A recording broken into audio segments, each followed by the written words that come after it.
Hi everyone, it's Saturday, October 7th, 2023 when I'm making this video, and it's going to be a quick video. I'm just going to talk about this book that I recently bought, and it just got to me yesterday. I've already read almost 100 pages of it, and I'm not even a big reader or anything, and I really enjoy it so far.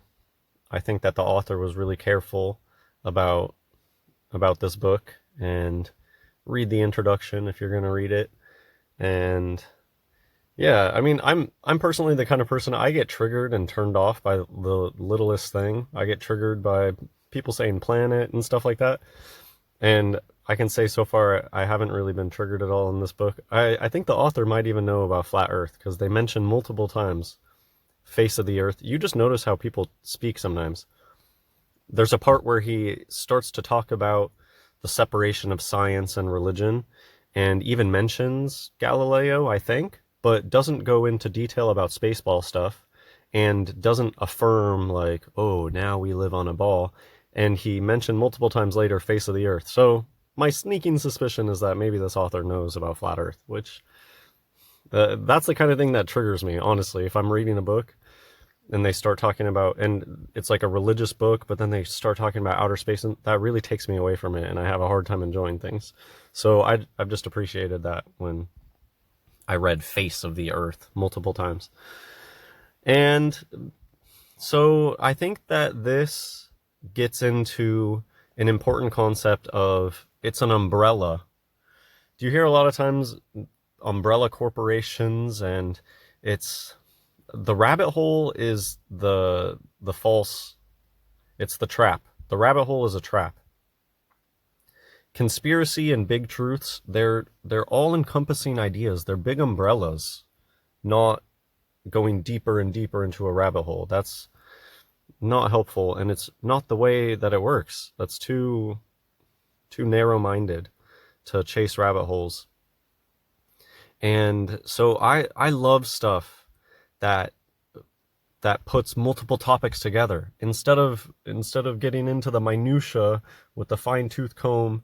I like things that are merging two things that people haven't thought of as being related, and big picture ideas. That is what appeals to me, and I think this book is really, really cool for that, in just merging, being unapologetic about merging psychology and religion, and talking about evil, talking about hard problems. So I just related a lot to this book. It's like, oh man, I feel like this is the type of stuff that I've been doing, that I've been interested in, to understand evil. That, I feel like that's what brought me to God. For most of my life, I was agnostic, but always sided with God. I always felt like I would pray sometimes, even unknowing whether God existed or not, I still would pray sometimes. Or I feel like I've always aligned myself with that side, even unknowing. And what really made me firm in my, oh, God is real and I'm all in now. What did that for me was understanding that evil exists and is real. A dark, spiritual evil that can't be explained by just the physical. I was a helic. I believed all the science nonsense. I wasn't sure about the spiritual, but the spiritual evil was the first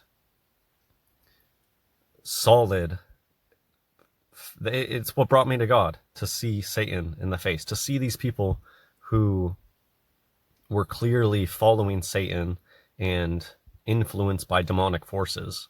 It's a little bit, it feels a little strange to say that Satan brings people to God, but I'm an example of that. Seeing that is what made me go all in for Jesus. And so that's why I think it's an important topic.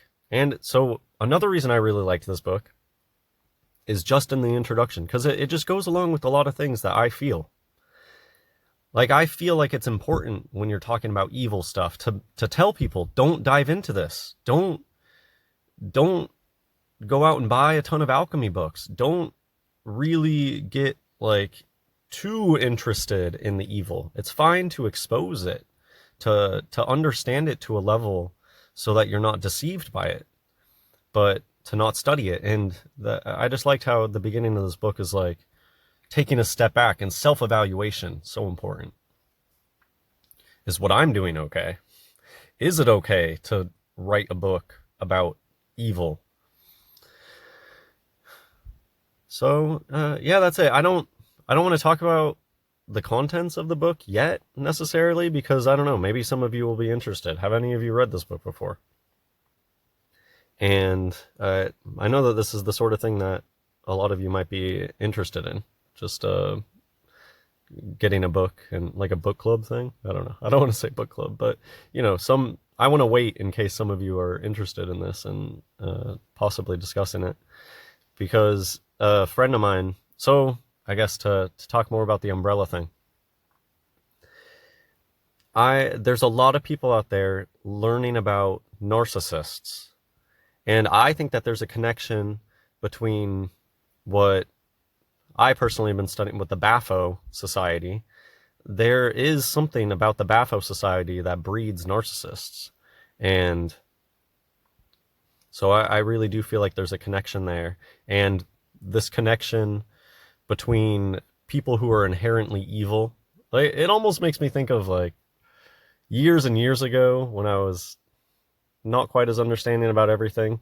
It really did feel like the baphos are like the tears. Remember how often people were mentioning the tears and the baphos, and now those lines are a little more blurred for me. Like, is every single bapho just destined for hell and a tear? You know, I don't feel so strongly about that.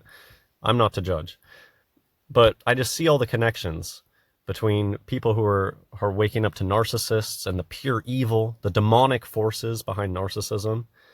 Is just, I feel like there's a lot of parallels to this secret society that exists, and it's the hear no evil, speak no evil. It's the evil society. There is an evil underground society to this world, and they operate in plain sight. So I think there's a lot to talk about, and maybe this book could just give a frame of reference to talk about that in a new way that we haven't already before, and connect it with people who are talking about this, but maybe not in the bapho understanding. Well, let me know what you think. And yeah, thanks to a friend pointed out a video on narcissism, and the person mentioned this book. And then there were some people, I read the comments, the reviews of this book, and some people were complaining about how it is like very religious and affirming, and I was like, oh, okay, I definitely want to get this book. if this person's a Christian and unapologetic about it. All right, that's it for this video. I hope you enjoyed. God bless everyone.